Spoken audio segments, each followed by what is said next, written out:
ازيكم عاملين ايه؟ يا رب تكونوا بخير وفي احسن حال. معاكم اكله مع انوش، والنهارده هنعمل مع بعض كيكه شوكولاته للناس بقى اللي بتعشق الشوكولاته. خطيره، بتدوب في البق وهشه وطريه. هتعجبكم جدا من غير مكونات كتير، بكوبايه دقيق واحده هنعملها. لو الفيديو عجبكم ما تنسوش الاشتراك في القناه عشان يوصلكم كل جديد. تعالوا نشوف الطريقه مع بعض.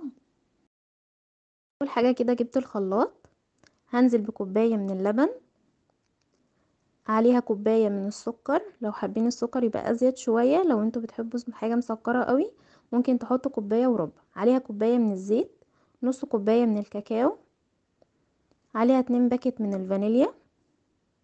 هنضرب المكونات دي كويس جدا في الخلاط زي ما انتوا شايفين كده لحد ما السكر يدوب خالص. وبعد كده هناخد من الصوص دون كوباية هنحطها في التلاجة لحد ما نيجي نستخدمها. هنضيف بقى على باقي المكونات 2 بيضة بدرجة حرارة الغرفة. كل المكونات اللي انا استخدمتها بدرجة حرارة الغرفة. عليها ربع كوباية لبن كمان، وهنضرب لحد ما الصوص يبقى بالشكل اللي انتوا شايفينه ده. في بولة تانية فاضية هنزل بكوباية من الدقيق، عليها كيس كيك شيف او بيكنج باودر، عليها رشة بسيطة كده من الملح. هننخلهم كويس جدا ونقلبهم، وهننزل بالصوص كده اللي احنا عملناه في الخلاط ونقلبه. نقلب كويس جدا لحد ما يبقاش فيه اي تكتلات معانا. كده الخليط جاهز معانا. عندي هنا الصينية الوسط دهنتها بالزيت وبطنتها بالدقيق. هنزل كده بخليط الكيك، ده القوام اللي انا عايزاه، وهديها كده خبطتين على الرخامة عشان تطلع اي هوا. هدخلها في فرن سخن مسبقا على درجة حرارة 180. هتاخد نص ساعة بالظبط وهتبقى جاهزة.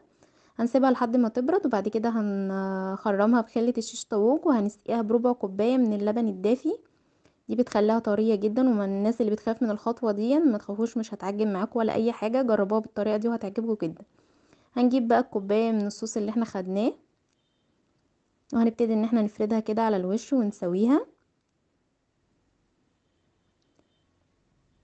بالشكل اللي انتوا شايفينه ده. وهنبتدي بقى ان احنا نقطعها.